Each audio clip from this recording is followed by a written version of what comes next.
Predstavitev ter princip delovanja elektrostatičnega zvočnika. Že od nekdaj se sprašujemo, ali je elektrostatični zvočnik zares in kako boljši od navadnega elektromagnetnega zvočnika.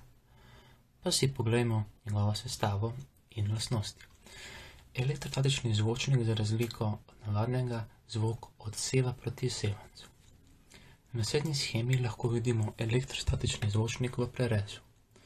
Vidimo, da je med dvema statorjema, ponavadi kovinskima, pritrjena tanka in zelo lahka diafragma, ki zaradi sile, ki ga povzročata obe plošči, torej sile v električnem polju, vibrira in tako trese molekule zraka, kar naše uho sliši kot zvok glasbe.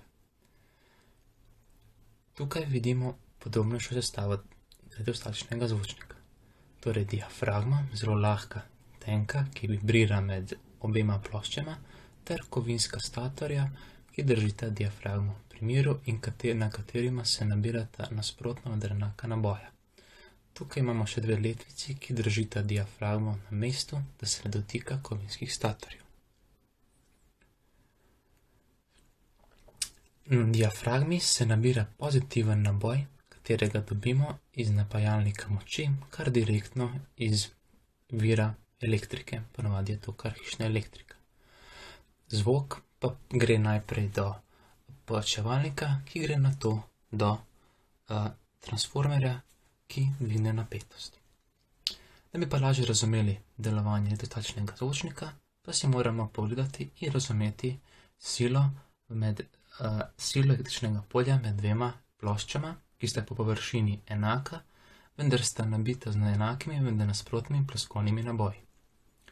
Pa si poglejmo vsako posebej. Kot vidimo, silnice od pozitivne plošče kažejo od nje stran v vseh smereh.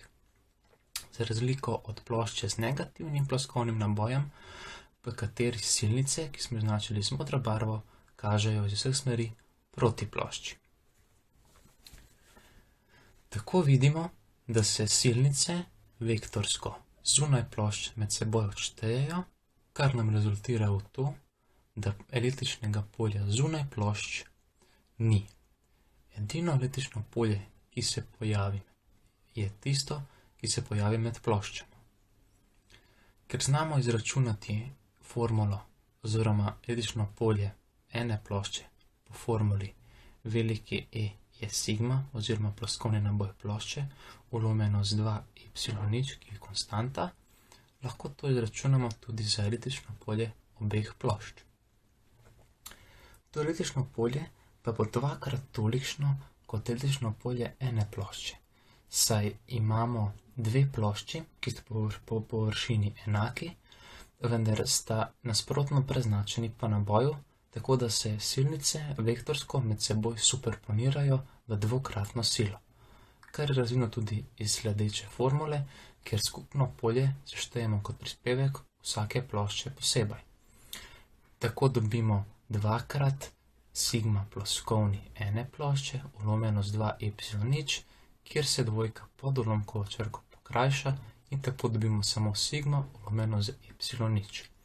To je celotno polje in to polje povzroča silo na diafragmo, ki vibrira med metalnima statorjima. To naše uho sliši kot zvok, saj diafragma trese molekule zraka. Sedaj pa si bomo pogledali še enkrat celotno sestavo zvočnika in princip delovanja. Kot lahko vidimo, je audio signal razdeljen in na vsaki plošči statorjev se nabira nasproten naboj. Na diafragmi pa, kot že prej omenjeno, se nabira samo pozitiven naboj iz vira moči. Kot lahko vidimo, v enem trenutku ena plošča odbija diafragmo, v drugem jo pa privlači.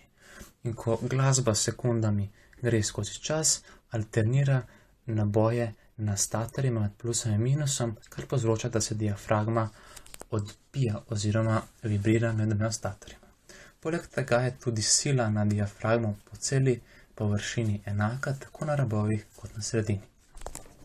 Tukaj vidimo delovanje navadnega elektromagnetnega zvočnika, kjer diafragma v nekem trenutku prehiteva oziroma zaostaja za originalnim audio signalom. Tukaj na grafu lahko vidimo, kako elektrostatični zvočnik popolnoma sledi krivulji audio signala, za razliko od navadnega elektromagnetnega zvočnika, kjer v nekem trenutku prehiteva oziroma zaostaja za originalnim izdanim audio signalom.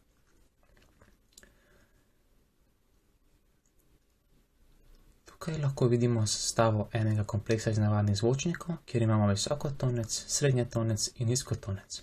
Tukaj moramo audio signal razdeliti oziroma narediti tako imenovani crossover, da dobimo ugoden rezultat za naše ušesa, vendar to ni odlična rešitev.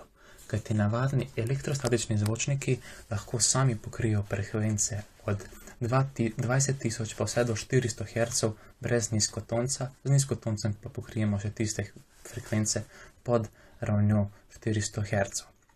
Kot lahko vidimo, elektrostatični zvočnik izseva zvok naravnost in se njegova jakost niti ne spreminja tako veliko z oddaljenostjo zvočnika.